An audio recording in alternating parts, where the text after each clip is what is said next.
नमस्कार, मी दीपक देशमुख। आज आम्ही सगळे निघालो आहोत, दिशा आणि तिच्या बहिणी आणि माझे मेवणे, आम्ही सगळे निघालो आहोत DN रिसॉर्ट अलिबागला। आता आम्ही तसे सगळे रिटायर्ड आहोत आणि फ्री पण आहोत। हाय, मी नेहा दिघे। आमचं खूप दिवस चाललं होतं बहीण भावांचं कुठेतरी जायचं, पण काही ठरतच नव्हतं कुठे जायचं ते। मग शेवटी मी यूट्यूबवरती भरपूर रिसॉर्ट बघितले, त्याच्यामध्ये मला जराशी अलिबागमधलं DN रिसॉर्ट हे आवडलं, तर मग ते आम्ही बुक केलं। 2 महिन्यापूर्वीच बुक केलं होतं आणि त्याच्यानंतर मग आम्ही शुक्रवारी सकाळी निघालो सगळे यायला। मी दरवेळी सुषमला पुढे केलं। सुषमनीच DN रिसॉर्ट बरोबर सगळा कॉन्टॅक्ट केला, त्यांच्याशी बोलले, मेनू ठरवला, पैसे ठरले। नितीन आणि चारू माझ्याकडे आले होते आदल्या दिवशी। आम्ही सकाळी निघालो। नमस्कार, मी शलाका शेखर चिटणीस। माझा आणि माझ्या बहिणीचा एकदा फोनवर असा विषय झाला की आपण सिनियर सिटीजन विथ फॅमिली कुठेतरी पिकनिक करू। मला इतकं बरं वाटलं ना की सगळे एकत्र जमणार, एकत्र एन्जॉय करणार, खूप बरं वाटलं। आणि काही दिवसांनी तिने मला DN रिसॉर्ट म्हणून एक व्हिडिओ पाठवला आम्हाला। मी शेखर चिटणीस। मे महिना उजाडला, कुठे जायचं, कुठे दरवर्षी कुठे ना कुठेतरी जातो।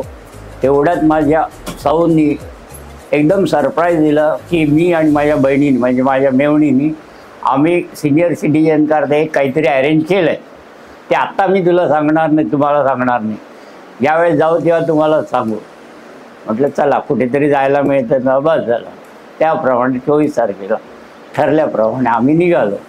नमस्कार, मी दिशा देशमुख। खूप दिवसापासून आपण कुठेतरी जाऊया असं चालू होतं आणि आपण लहानपणी खूप मजा केली, पण आता आपण कुठेच गेलो नाही। असं करता करता माझं आणि सुषमचं बोलणं झालं आणि सुषमनी सांगितलं आता आपण जायचंच मी ना कुठेतरी, मग कुठलं तरी रिसॉर्ट बघायचं।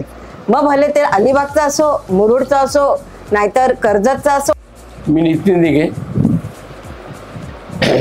सुमारे 2 महिन्यापूर्वी मार्चमध्ये आमच्या मामे बहिणी आणि माझी बहीण असं आम्ही कुठेतरी बहिणींनी आणि मेवण्यांनी असा एक सिनियर सिटीजन ग्रुप कुठेतरी फिरायला जाऊया असं ठरत होतं।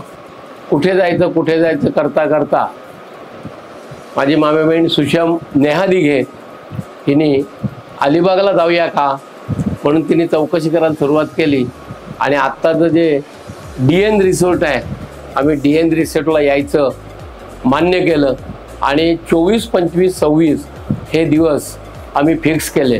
मला इतका आनंद झाला ना की अलिबागला जायला मिळणार, कारण काय माझं बालपण अलिबागला गेलंय आणि अलिबागला जायला मिळणार। माझ्या मनात विचार असे चालू झाले, आपली शाळा तिथे आहे, आपली शाळा कशी असेल, आता ती काय बदल झाला असेल का, किंवा आपण तिथे फिरायचो समुद्रावर ते कसं असेल। बरेच वर्षांनी म्हणजे शाळा मला दिसणार होती। मग शाळा आपल्याला बघायला मिळेल का, कारण काय माझे मेवणे मिस्टर ह्यांना तिथे तर बोर तर नाही होणार। मार्च महिन्यानंतर 2 महिने गेले, सतत आमचे व्हॉट्सॲपवर चालू होतं कसं जायचं काय जायचं आणि असं करता करता 24 तारीख उजाडली। 24 तारखेला आम्ही सकाळी मी माझ्या बहिणीकडे ठाण्याला गेलो। माझी बहीण मेवणे आणि आम्ही दोघे ठाण्यावरनं निघालो आणि माझ्या 2 मामे बहिणी आणि 2 मेवणे आम्ही त्या डोंबिवलीवरनं निघाले आणि दोन्ही गाड्या आम्ही पळसपा फाट्यावर एकत्र झालो। आणि असं वाटत होतं की कधी एकदा मार्च मध्ये ठरलं की मे मध्ये जायचंय म्हणून। असं वाटत होतं कधी एकदा तो मे महिना, आता मार्च मध्येच का नाही ही पिकनिक ठरली। मग एकदाचा तो मे महिना आला, 24 तारीख आमची ठरली आणि 2-3 दिवस अगोदर आपल्याला तर माहिती आहे की पिकनिक म्हणजे पहिलं काम आपलं काय असतं, नवीन ग्रुप तयार करणं बहिणींनी। आणि माझे मेवणे दीपक देशमुख यांनी त्याला खूप छान नाव दिलं की चला अलिबागला मजा करू। आणि हे तऱ्हेने आम्ही गाडी बुक केली आणि सकाळी 7 वाजता आम्ही मार्गस्थ झालो सातिर्जे अलिबाग या दिशेने। आणि साधारणतः आम्ही ब्रेकफास्टला आम्ही एकत्र भेटलो। हा ब्रेकफास्ट केला आम्ही त्रिमूर्ती हॉटेल जवळ। हे त्रिमूर्ती हॉटेल आहे शिरडोनच्या पुढे, कर्नाळ्याच्या अगोदर। अतिशय चांगले मराठी पद्धतीचे तिकडे आपल्याला ब्रेकफास्ट मिळू शकतो. म्हणजे कांदे पोह्यापासून थालीपीठापर्यंत आणि सगळ्यांची आवडती मिसळ सुद्धा तिथे मिळते. माझं नाव नम्रता नितीन दिघे. बरेच दिवसात आमचं कुठेतरी पिकनिकला जायचं असं चालू होतं. तर माझ्या नंडेनी सुषम हिने पुढाकार घेतला आणि तिने ठरवलं पिकनिकचं आणि आम्ही सगळे 24, 25, 26 असं पिकनिकला निघालो. सगळ्यात प्रथम आम्ही स्वामींचं दर्शन घेतलं. नितीन दिघे यांनी सुचवलं की आपण स्वामींच्या मंदिरात जाऊया. तिथे आम्ही सर्वप्रथम स्वामींचं दर्शन घेतलं आणि तिथून DN रिसॉर्टला रवाना झालो.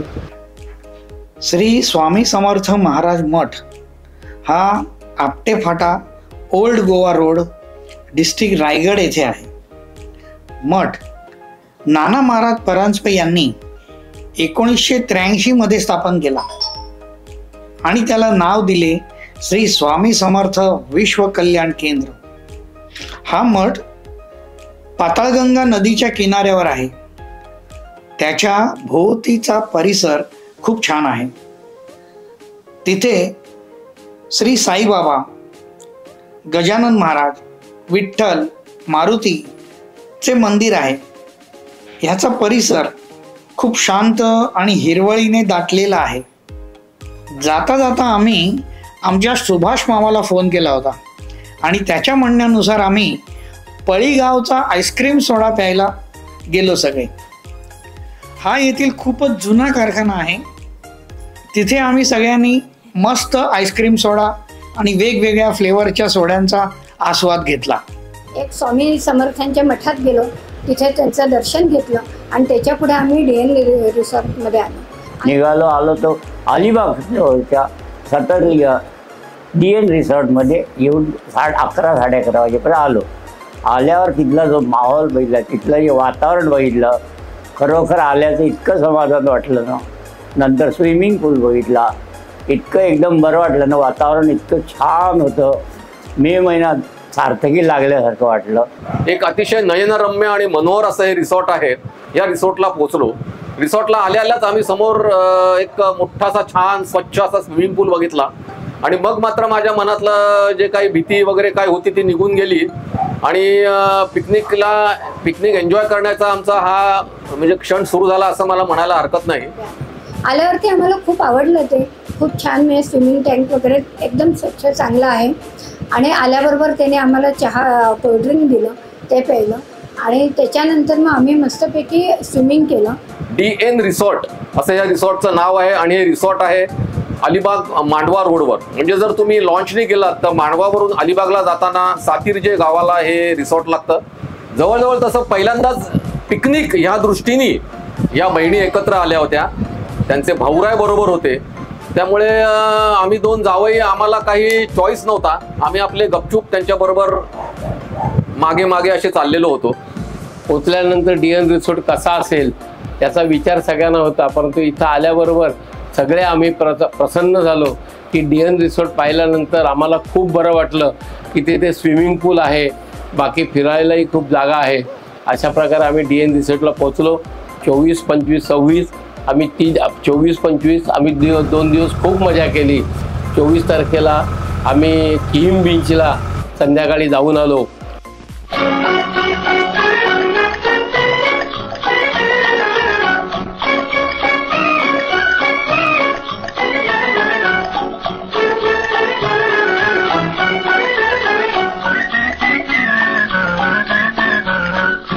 करती झमझम करती गाड़ी हमारी जाए, फर फर भागे सबसे आगे कोई पकड़ ना पाए.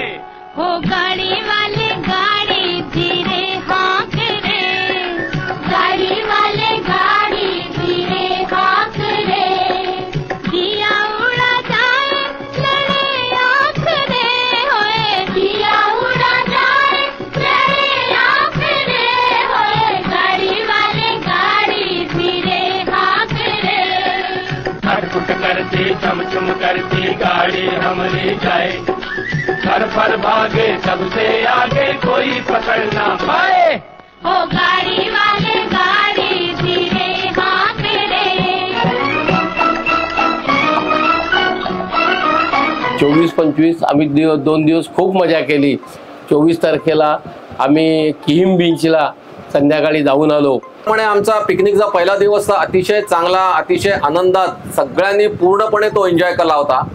रात्री आम्ही मस्तपैकी छान रूममध्ये AC लावून थंडगार होऊन मे महिन्यामध्ये सुद्धा अंगावर घेऊन झोपलो होतो. आणि रात्रीच आम्ही ठरवलं होतं, म्हणजे मी आणि दीपकनी ठरवलं होतं की दुसऱ्या दिवशी सकाळी कणकेश्वरच्या डोंगरावर जायचं. माझ्या मनात खूप वर्ष होतं, कधी काळी 1982 साली जेव्हा आमच्या युको बँकेतनं पहिली पिकनिक आम्ही जेव्हा अलिबागला आणलेली, आम्ही आलो होतो तेव्हा आम्ही कणकेश्वरला गेलो होतो आणि त्यावेळच्या आठवणी अजूनही मनात जाग्या होत्या. त्यानंतर अनेक वेळा नागाव अलिबागला आलो, पण कणकेश्वरला जाणं काही झालं नाही. पण या वर्षी मात्र मी विषय काढला आणि दीपक लगेच तयार झाला. आम्ही नितीनलाही प्रयत्न केला होता येण्याचा, पण नितीनला काही तब्येतीच्या कारणास्तव त्यांनी नकार दिला. शेखरही त्यासाठीच यायला तयार नव्हते. पण दीपक मात्र ठाम होता. गाडी होती, म्हणजे मी गाडी काढतो, आपण पायथ्याशी जाऊ. आणि आम्ही सकाळी उठलो. साधारणतः आम्ही 6:30ला इथून निघालो. रस्ता आम्ही विचारून घेतला होता, वाटेत एकाला विचारला. 7:30 वाजता आम्ही बरोबर कणकेश्वरच्या पायथ्याशी गेलो आणि 7:45 वाजता आम्ही कणकेश्वरचा डोंगर चढायला सुरुवात केली. मन खूपच उल्हासित झालं होतं. म्हणजे एक स्वप्न होतं बऱ्याच वर्षी असं मनात असलेलं की कणकेश्वरच्या डोंगरावर पुन्हा जायचं.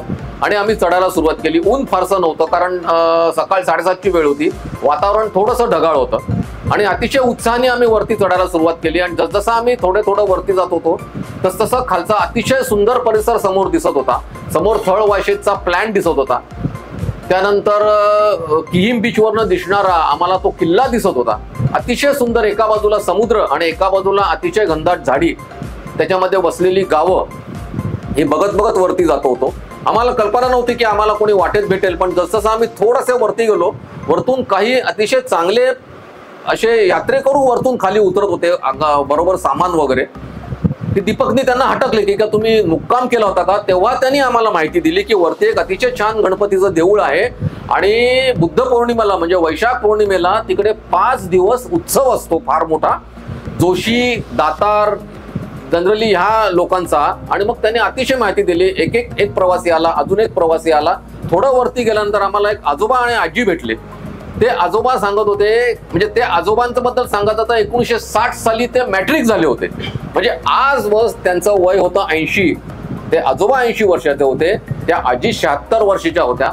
त्यांच्याकडे बघून म्हणजे आम्हाला वाईट वाटलं की 80 आणि 76 वर्षाचे इतके चांगले माणसं अतिशय व्यवस्थित वरती 5 दिवस राहिले होते आणि आम्हाला वरती चढताना आम्हाला दम लागला होता.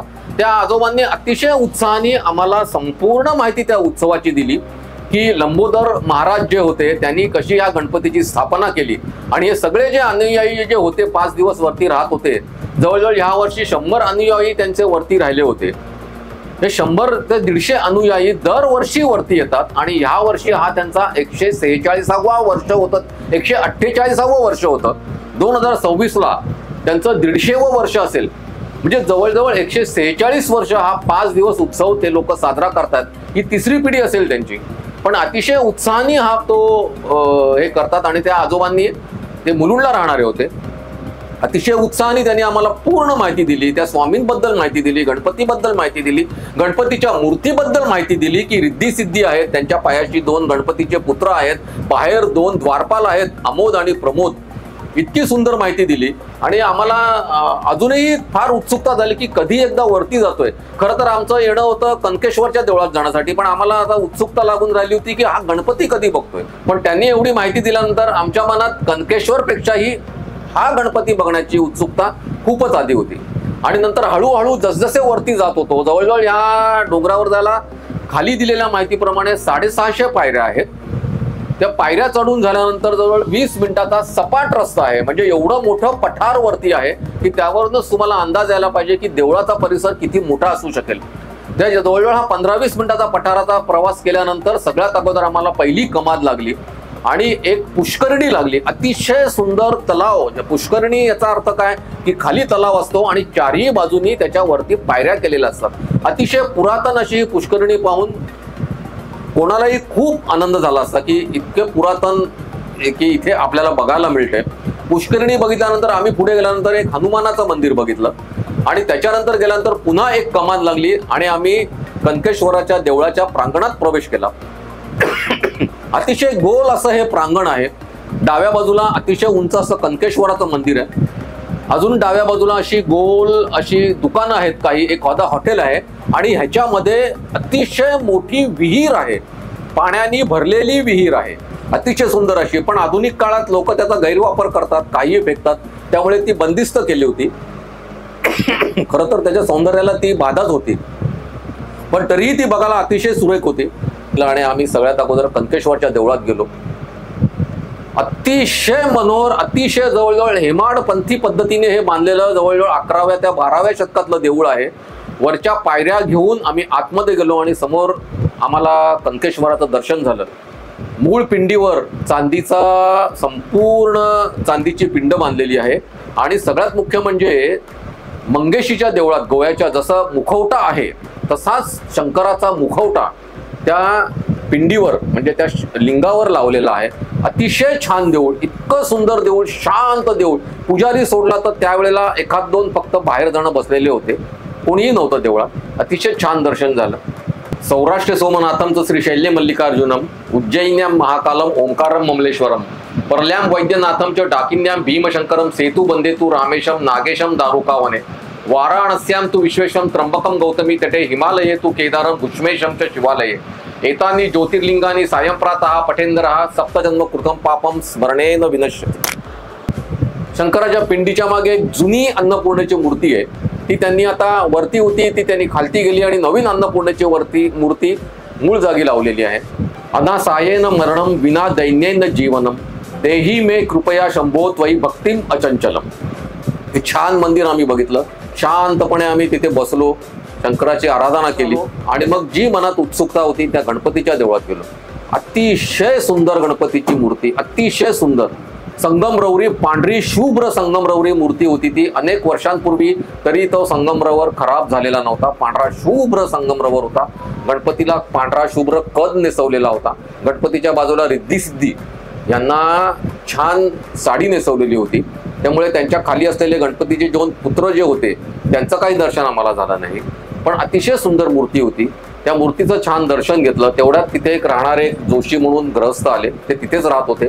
त्यांच्याशी वार्ता झाली. त्यांनी लंबोदर महाराज जे होते, स्वामी जे होते, त्यांच्याबद्दल माहिती दिली. त्या स्वामींची पूर्ण माहिती त्या देवळात लिहिलेली आहे. त्यांची समाधीही गणपतीच्या देवळाच्या बाजूला आहे, तिचं दर्शन घेतलं. ओम गंगणपतये नमः, एकदंताय विद्महे वक्रतुंडाय धीमहि तन्नो दन्ति प्रचोदयात. वक्रतुंड महाकाय सूर्यकोटी समप्रभ निर्विघ्नं कुरु मे देव सर्व कार्येषु सर्वदा. मोरया मोरया मी बाळताने तुझीच सेवा करू काय जाणे. अन्याय माझे कोट्यान कोटी मोरेश्वरा बा तू घाल पोटी. श्री गणेशाय नमः. देऊळ पण अतिशय सुंदर होतं, परिसर खूप छान होता, मन खूप प्रसन्न झालं. मी आणि नितीन पण इतक्या वर्षांनी पहिल्या वेळेस एवढे बोललो असो. आम्ही चहा घेतला. चहा बरोबर छानशी ग्लुकोजची बिस्किटं, म्हणजे चहात बुडवून बिस्किट न खाणारी माणसं मी कधीच बघितली नाहीत, पण आज एक माणूस मी बघितला, तो म्हणजे दीपक. त्यांनी काय चहात बिस्किट बुडवून खाल्लं नाही. मला जरा वाईट वाटलं थोडंसं, पण हरकत नाही. हे मात्र आम्ही निघालो आणि मग तडक कुठेही न थांबता दीपकने गाडी खाली उभी केली होती, तिथे आलो आणि साधारणतः 10च्या सुमारास आम्ही DN रिसॉर्टमध्ये परत आलो. तोपर्यंत आमची वाट बघून त्यांना आमच्या सौंना आणि त्यांच्या बहिणींना पोहण्याची खूप आवड लहानपणापासून, त्यामुळे त्यांनी सकाळी उठून पोहून घेतलेलं होतं. आमच्यासाठी काही ते थांबले नाहीत. मग ते आल्यानंतर आम्ही पण जरा पोहण्याचा आनंद घेतला, नाश्त्याचा आनंद घेतला, छानपैकी ऑमलेट बेड खाल्लं. 25 तारखेला माझे मेवणे दीपक आणि नितीन दिघे हे शंकराच्या मंदिरात जाऊन आले तिथे आणि मग गेम्स वगैरे आम्ही खेळलो. आणि मुख्य म्हणजे दोरी उड्या, मी दोरी उड्या बरोबर नेल्या होत्या आणि त्याच्यात तर एवढी मजा आली की आम्ही बरेच वर्ष कोणीच दोरी उड्या खेळल्या नव्हत्या. प्रत्येकाने जेमतेम 5 मारल्या, कोणी 10 उड्या मारल्या, पण आम्हाला खूपच त्याच्यामध्ये मजा आली. आणि मग नंतर त्या दिवशी संध्याकाळी आम्ही किहिम बीचला गेलो. आमचा तसा मोठा ग्रुप असल्यामुळे आम्ही भरपूर पत्ते खेळलो. त्याच्यानंतर जास्त सांगायचं म्हणजे आम्ही दोरीच्या उड्या खूप वर्षांनी खेळलो. म्हणजे तसं म्हटलं तर आता ह्या वयामध्ये आम्हाला नुसती उडीसुद्धा मारता येत नाही, पण दोरीच्या उड्या खेळताना एवढी मजा आली. की म्हणजे तसं उड्या मारता पण येत नव्हत्या, पण तरीसुद्धा आम्ही प्रयत्न केला आणि प्रत्येकाने 2-2 उड्या का होईना पण नक्कीच मारल्या. आणि त्याच्यातसुद्धा आम्ही हसायला आम्हाला खूप येत होतं, कारण कोणाला उडी मारताच येत नव्हती नीट, पण त्यात पण आम्ही खूप मजा केली.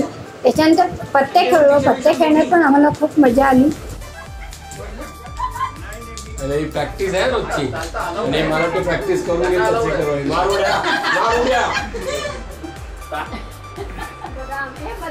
अरे आली बदाम तशी आता तर 100% आणि मी मारतोय त्याला. अरे घाबरू नको, मी वरून मारतो.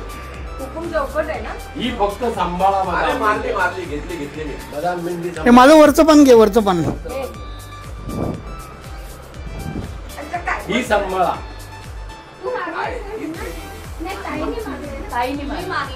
मार मी मारले नाही. बस व्हेरी गुड. तुला काय करायचं जाऊ दे.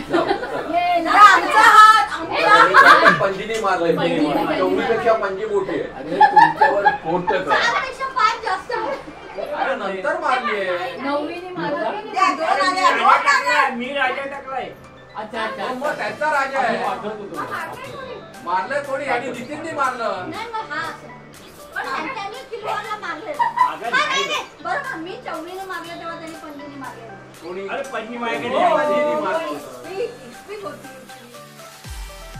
पत्ते तर होतेच, पण त्याच्याबरोबर ताईंनी खूप वेगवेगळे गेम आणले होते. एक गेम असा होता, तिने घरनं चिठ्ठ्या बनवून आणल्या होत्या. चिठ्ठ्या टाकायच्या, पुरुषांचा गेम वेगळा, बायकांचा गेम वेगळा. चिठ्ठ्या टाकायच्या, आम्ही लोकांनी काही चिठ्ठ्या घ्यायच्या. चिठ्ठ्यांमध्ये असं होतं की मी बायकोला खूप प्रेम करतो, कारण मी बाजारहाट करतो, मी पूजा करतो, कारण ती मला पाहिजे तेव्हा ड्रिंक घेऊ देते वगैरे अशा टाईप. तो पण गेम आम्ही सगळ्यांनी खूप एन्जॉय केला. तसेच हा बघा बायकांचा आवडता नाव घेण्याचा गेम. मी तुला आता एक शब्द देते, त्या शब्दावर तू उखाणा घ्यायचा आणि तुझ्या उखाण्यामध्ये नंतर जो शब्द येईल त्या शब्दावर तिने उखाणा. ठीक आहे. आता मी तुला शब्द दिलेला आहे चंद्र. अरे बापरे. पौर्णिमेला पूर्ण चंद्र दिसतो आकाशात. नितीनचं नाव घेते मी आमच्या सुंदर घरात. वाव.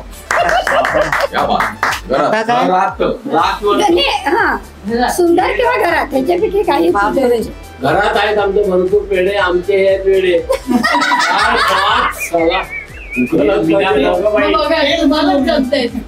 पिकनिकला आलो, उजळल्या सगळ्या आठवणी. दीपकांचं नाव घेते. वाढदिवसाला दिली मला मोगऱ्याची वेणी. कुठे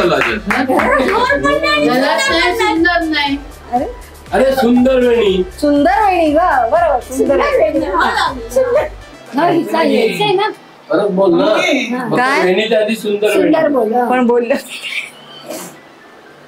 तरी सांगतो घेऊ नका एवढी चढेल. माझं लग्न झालं गोखले हॉलत.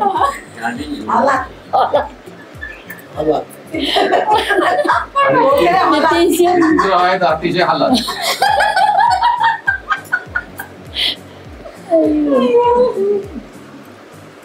देवीला आवडते शेवंतीची वेणी आणि नितीन आहेत फारगुणी.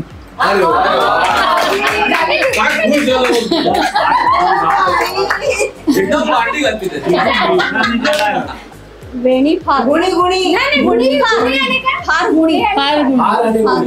तुझा प्रश्न नाही आहेत गुणी. गुणी आहेत का पण तिथे बघ. बोलायला काय हरकत आहे. बोलायला ही नाही गुणी बोलली. पण फार किंवा गुणी ना. 1 2 3 4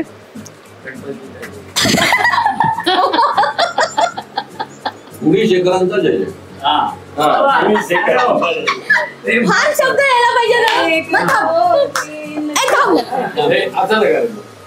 1 2 3 4 शेखरचे विचार फारच छान. शेखरने आणली मला सुरंगाची वेणी, सुरंगीच्या फुलांची वेणी, कारण मी स्वतःच आहे फारच गुणी. शेखरचं नाव शेवट असतं ना, नवऱ्याचं नाव नेहमी. सुरंगाची वेणी, लालूची पेढी. ते बघा किती विचारायला बरं वाटतंय काय काय. देवीला घातली मी मोगऱ्याची वेणी आणि शेखरांच्या आवडीचा स्वयंपाक करणे हे पडले माझ्या अंगवळणी. झाले एकच राऊंड. जाऊ दे मग आपलं ते करावं सुरू. आणि दुसऱ्या दिवशी मग विषय काढला की आमची शाळा वगैरे आहे ती बघायची का, तिथलं काळंबादेवीचं देऊळ आम्हाला आवडतं ते बघायचं का. तर मेन म्हणजे माझे मिस्टर आणि माझे मेवणे लगेच तयार झाले. मला आणि माझ्या बहिणीला खूप आनंद झाला.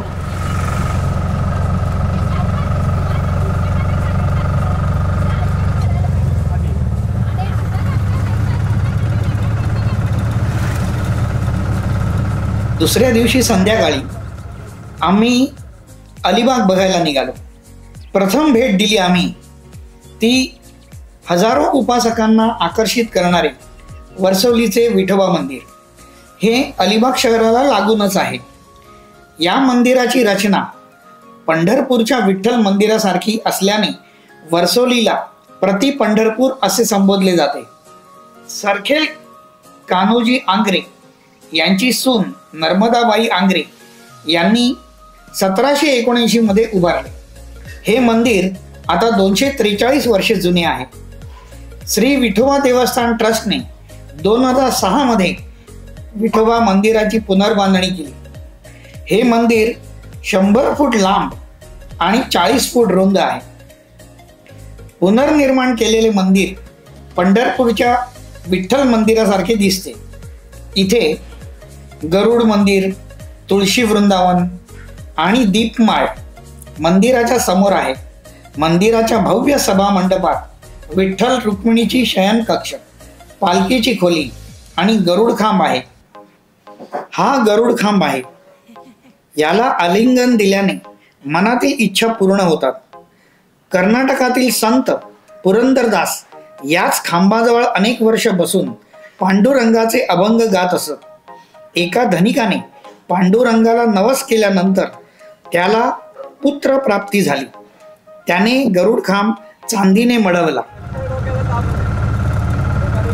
आणि आनंद एवढा आम्हाला जास्त झाला की शाळा तर बघायला मिळाली, पण माझे मिस्टर आणि मेवणे आणि भाऊ हे इतक्या आवडीने ती शाळा बघितली की जितक्या इगरली आम्ही ती शाळा बघत होतो ना, तसंच त्यांनी सुद्धा त्या शाळा बघण्यात खूप आनंद म्हणजे त्यांनाही झाला.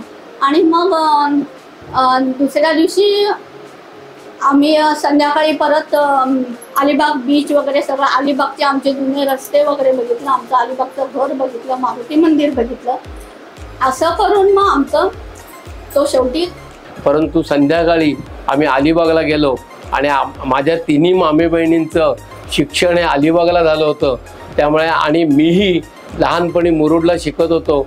परंतु माझ्या सुट्टीच्या दिवसामध्ये दिवाळीत आणि मे महिन्यामध्ये मी सतत त्यांच्या घरी अलिबागला यायचो. त्यामुळे आम्हाला एक अलिबागची ओढ होती. आणि नंतर आमची जुनी घरं वगैरे हे सगळं बघितलं, जुनं ऑफिस बघितलं वडिलांचं. आणि वडिलांचं ऑफिस बघताना आम्हाला खूप चांगलं वाटलं. मुख्य सांगायचं म्हणजे अलिबागविषयी आम्हाला खूप अप्रूप आहे, कारण माझं बालपणच अलिबागमध्ये गेलं आणि त्याच्यामुळे पूर्वीचं सगळं बघायची खूप इच्छा होती. म्हणून आम्ही ठरवलं संध्याकाळी आपण अलिबागला जायचं. आणि आम्ही अलिबागला गेलो. पहिलं काळंबादेवीच्या देवळात गेलो, त्याच्यानंतर तिथे समोरच एक बालाजी मंदिर आहे, तिथे बालाजी मंदिरमध्ये गेलो. तिथे पण खूप छान वाटलं. तिथेच पुढे थोडंसं मारुती मंदिर एक आहे, मारुती मंदिरात गेलो.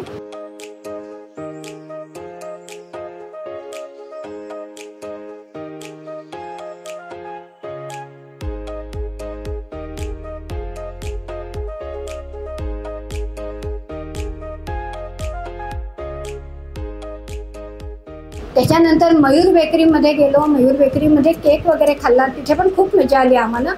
आणि मयूर बेकरीमध्ये जायचं मुख्य कारण म्हणजे माझा भाचा संकेत, त्यांच्या लग्नाचा, संकेत आणि प्रियांका त्यांच्या दोघांच्या लग्नाचा वाढदिवस होता. आणि त्याच्यामुळे माझ्या बहिणींनी तिथे आम्हाला सगळ्यांना पार्टी दिली. पिकनिकचा दिवस तर कधीतरी संपतोच ना. मग आम्ही सगळ्यांनी ठरवलं की आता खूपच मजा आली, परत आपण कुठे जायचं हे प्लॅनिंग करत करत संपूर्ण अलिबागची मंदिरं, अलिबागचा बीच वगैरे करून समुद्रावरती तर काय म्हणजे एन्जॉयच केलं भरपूर. तिथे आम्ही घोडागाडीत वगैरे बसलो, मजा केली खूप.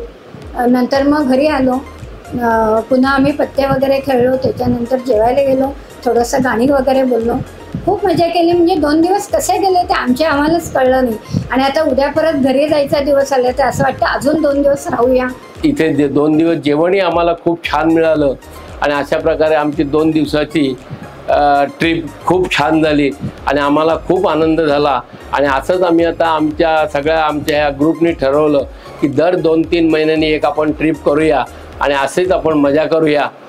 ते 2-3 दिवस आमचं स्विमिंग, गाणी म्हणणं, गप्पा गोष्टी, पत्ते खेळणं, म्हणजे ह्या सगळ्या गोष्टींमध्ये आमचा दिवस कसे गेले 2 दिवस ते आम्हालाच कळलं नाही. आणि आम्ही अगदी असे लहान मुलासारखे झालो होतो.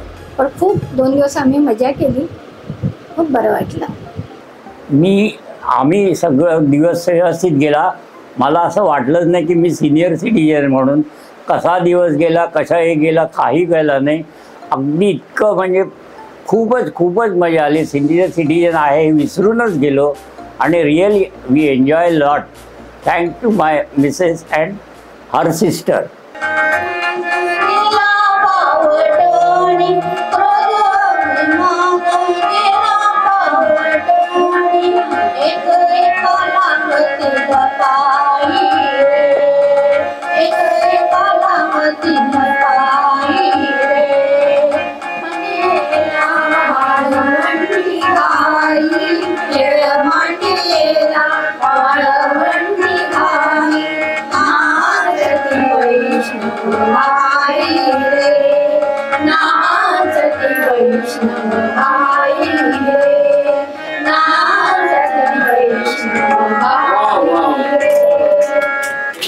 जिस जगह याद तेरी सताने लगी, जिस जगह याद तेरी सताने लगे, उस जगह एक पल भी ठहरना नहीं. जिस गली में तेरा घर न हो मालूमा, उस गली से हमें तो गुजरना नहीं. जो डगर तेरे द्वार पे जाती न हो, उस डगर पे हमें पाँव रखना नहीं. इस गली में तेरा घर न हो मालूमा.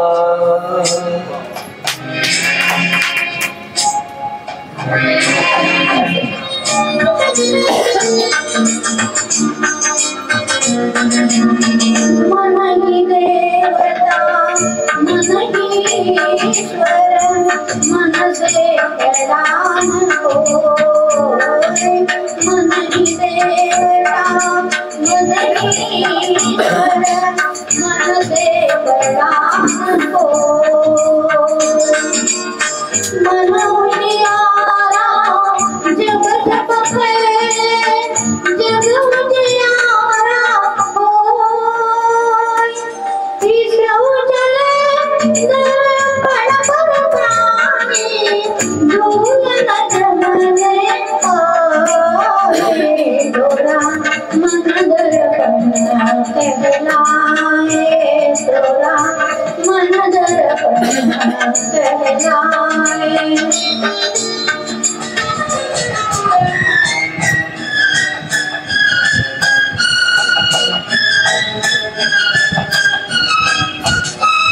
मुझे कब से थी प्यार की जुस्तजू, मेरी जिंदगानी में है तू ही तू.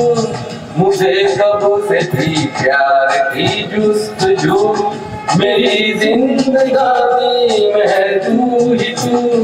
मैं आया हूँ दुनिया में तेरे लिए, मेरे दिल में गूंजे तेरी आरज़ू. भवरे की गुंजन है मेरा दिल, कब से संभाले रखा है दिल. तेरे लिए मेरे लिए, तेरे लिए मेरे लिए.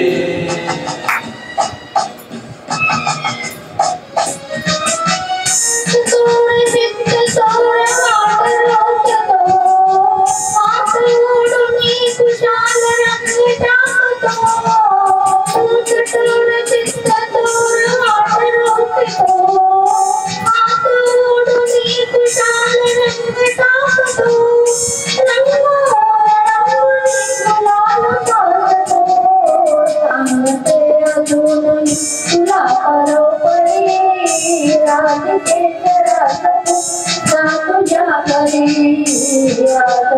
मुस्कुराकर सजन। होठ पे लिए हुए दिल की बात हम जाते रहेंगे आज इतनी रात हम। होठ पे लिए हुए दिल की बात हम जाते रहेंगे आज इतनी रात हम। मुख्तसर सी बात है मुझसे प्यार है तुम्हारा इंतजार है।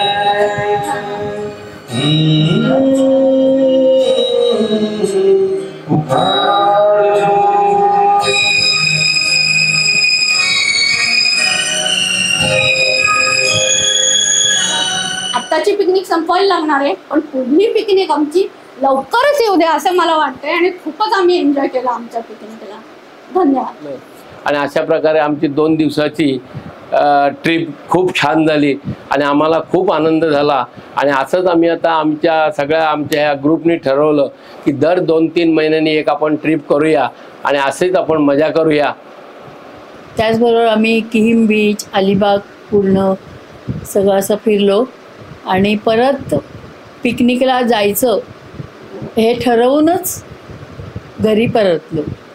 तर ह्या सगळ्याचं क्रेडिट सुषम दिघे म्हणजेच नेहा दिघे हिला जातंय आणि त्याच्यामुळे आज आम्ही सगळ्यांनी खूप मजा केली. सगळे ओव्हरऑल खूप मजा आली. सगळ्यांनी पिकनिक खूप एन्जॉय केली.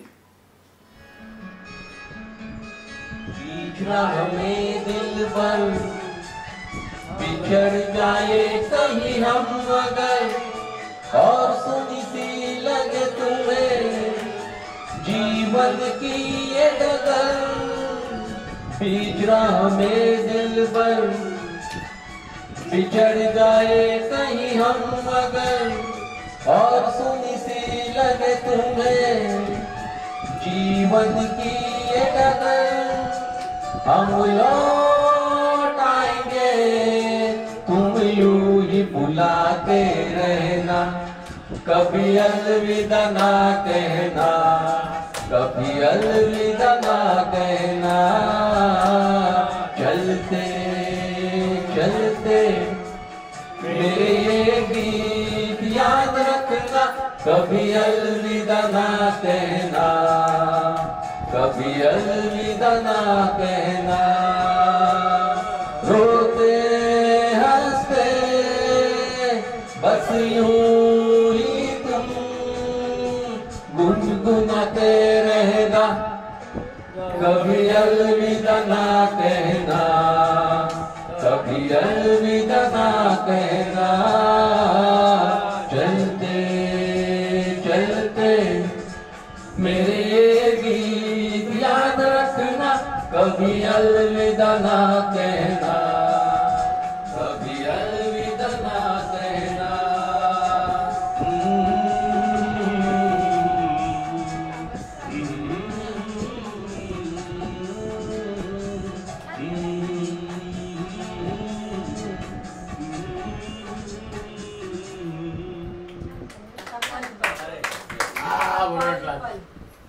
व्हिडिओ आवडला असेल तर लाईक करा, शेअर करा आणि असेच अनेक व्हिडिओ पाहण्यासाठी सबस्क्राईब करा.